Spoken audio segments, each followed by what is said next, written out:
Good morning, students. Today we will have our second class on the part question 1 only, that is composition. And today I will be discussing on the narrative composition. I will run a bit slow because some of your exams are yet to take place. That's why I will be narrating one type of composition in a day, right? And before I start today's class, I would like to answer Tuhin Rakshit. Tuhin has asked about the word pen picture. Tuhin, generally a picture is drawn with the help of paintbrush, right? So here the word is written pen picture.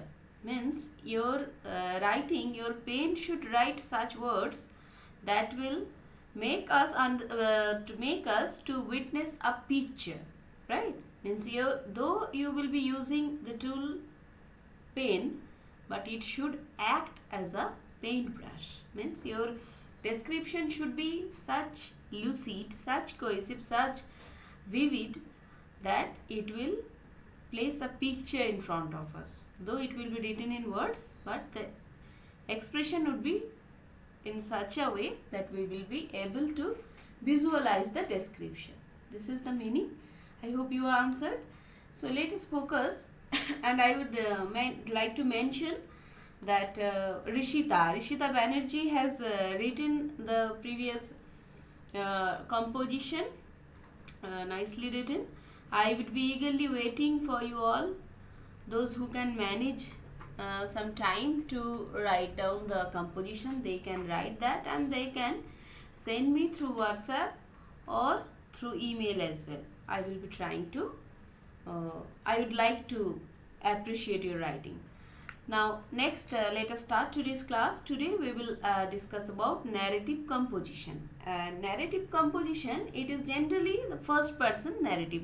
The question will be set in such a way that narrate an experience that has left an immense impact on you or on your life, like this. So it's better, it is generally you have to write it in a first person narrative style. First person narrative means you are the person who has experienced, right, in this way.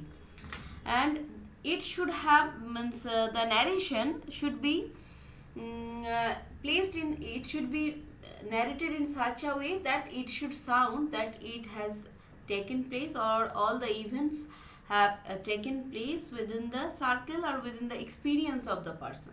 The person has experienced, and it should be presented in such a manner, right? Then another one, that narrative composition is basically it's a sequence of events, and all the sequences should be maintained properly. It should not means the writing should not be incoherent, right? So it should have its sequence properly placed. Yes. And the sequence should reach its destination gradually, step by step. It should be like that. Then you should make your sequence more lucid, and it should not be it should be lively, and it cannot be monotonous as well. It cannot be at all monotonous. So in order to place that, you can use the flashback technique. Now what is flashback technique? It suppose you are expressing something, and in order to express that particular point of view, you are somehow comparing it with your earlier experience. So in this way you can go back in your past, then from there maybe you have got a lesson. Now you have learned this. In this way you can present it, but you must be aware that it cannot be done too many times. Then it might create a problem. Means the person who will be reading your composition may not get the proper idea, or sometime maybe you also get confused.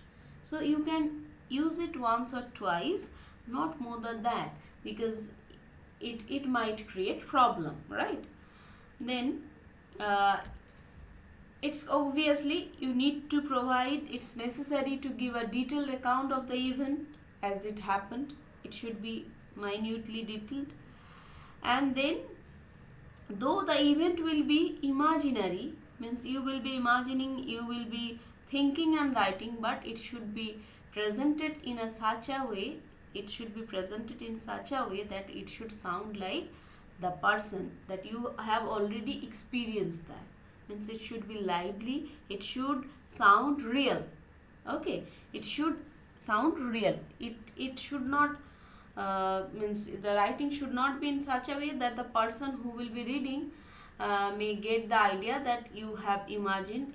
Means you cannot present here any dull narration, right? Rather you should represent it in such a way that it should sound like it's not imaginary, it's well experienced, right? And detail about the people present in the sequence of events, atmosphere, or the feelings of the narrator, or impact of the event on you. All these things are necessary. Okay, and I have already mentioned it should be vivid. Your description, your narration rather, should be vivid, realistic, immediate. Yes, sometime you can mix up some description along with some conversation. Yes, means you, it's not required that you need to provide direct speech over there, but some conversation can be mixed up with the description so that it sound realistic or immediate.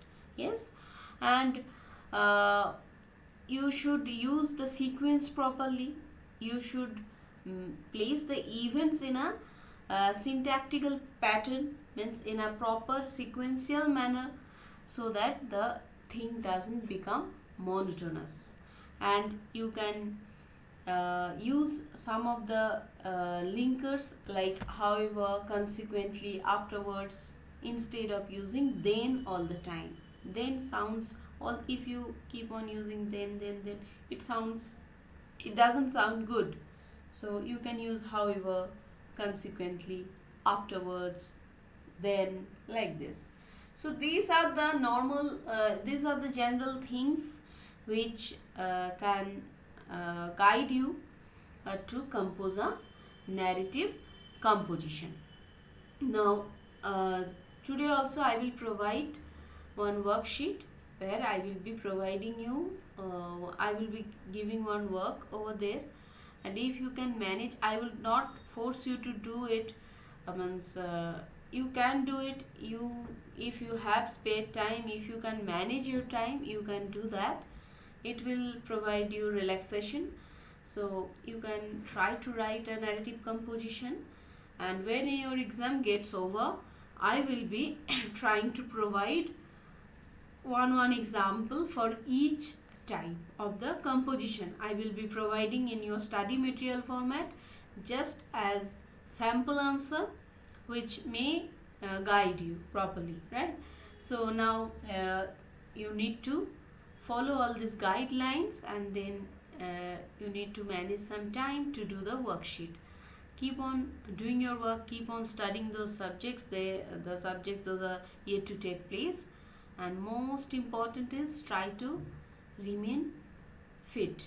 You need to remain fit and happy, so that we can meet again in a new way, right?